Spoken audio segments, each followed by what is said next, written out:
Bonjour, nous sommes le jeudi 19 février 2015 et je voudrais commenter cette espèce d'adage qui se ressemble, s'assemble.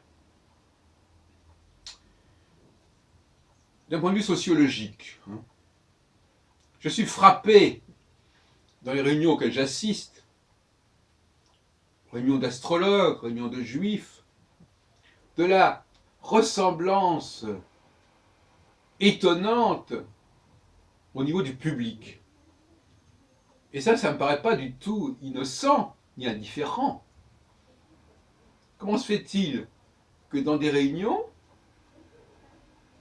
les gens se ressemblent à ce point? Il y a une certaine homogénéité du public.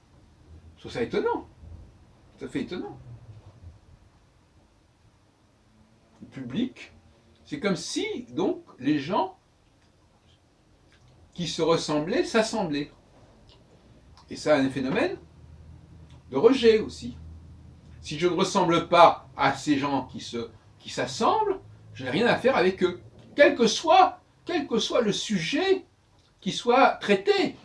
Ça, c'est même pas tellement important. Ça devient un signifiant. C'est-à-dire, ça devient du signifiant.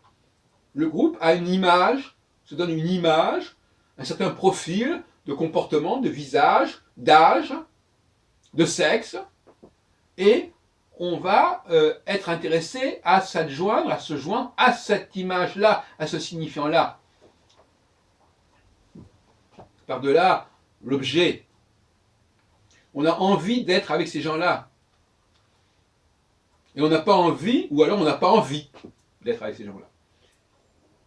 On n'a pas envie de construire quelque chose avec eux, d'envisager quelque chose avec eux, de passer du temps avec eux. D'où l'importance de gérer cette question de la population d'une association, d'une réunion. Une réunion astrologique, 95% de femmes de plus de 50 ans, c'est pas indifférent. Mais au départ, qu'est-ce qui s'est passé au départ? Au départ, il s'est passé le fait qu'on a une certaine façon de traiter les sujets, d'organiser la réunion, d'organiser la discussion, qui fait venir certaines personnes, et puis de fil en aiguille, tous ces gens qui vont venir vont se ressembler.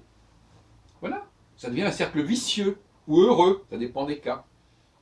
Dans les groupes juifs auxquels j'assiste, notamment au Bnei Brit, dans certaines loges, il y a une homogénéité d'âge et de sexe qui est flagrante, et même d'origine. L'autre jour, il y avait beaucoup plus de séfarades que d'ashkénazes, beaucoup plus de femmes que d'hommes, beaucoup plus de femmes au-dessus de 60 ans qu'en dessous, etc. Et quand je dis beaucoup plus, c'est une façon de parler. Infiniment plus. Bon.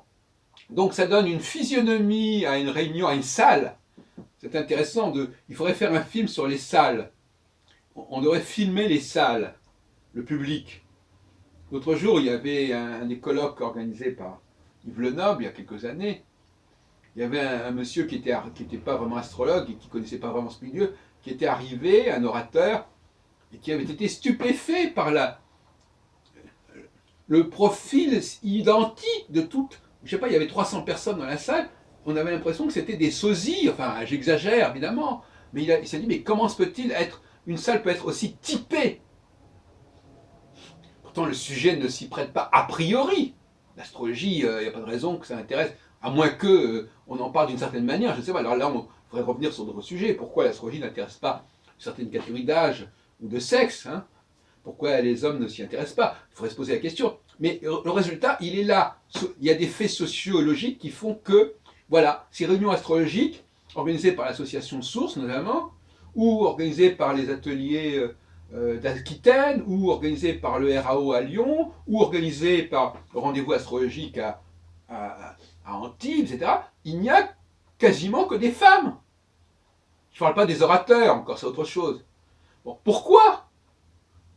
Est-ce que ça veut dire que Non, mais c'est-à-dire que c'est un problème qui ne se posait pas quand j'ai commencé à organiser des colloques il y a 40 ans, en 74-75. Ça s'est complètement démasculinisé, le milieu astrologique au niveau des conférences, etc. Pourquoi? Parce que la façon de fonctionner des femmes, surtout quand c'est dirigé par des femmes, n'est pas la même que la façon de fonctionner par exemple. Et à ne pas accorder suffisamment d'importance à la polarité yin-yang, masculin-féminin, eh ben voilà, on arrive à des groupes qui sont uniquement féminins. Et ben c'est tout, c'est comme ça, voilà. C'est pas par hasard, c'est parce qu'on n'a pas respecté un équilibre. Si on veut rééquilibrer le public, il faut rééquilibrer le discours, il faut rééquilibrer le mode de fonctionnement des réunions. C'est pas plus compliqué que ça. Il faudrait en prendre conscience déjà. Prendre conscience qu'il y a des modes de fonctionnement, des modes de prise de parole, des modes d'exposé, des modes de débat qui sont plus féminins ou plus masculins. Et il faudrait équilibrer.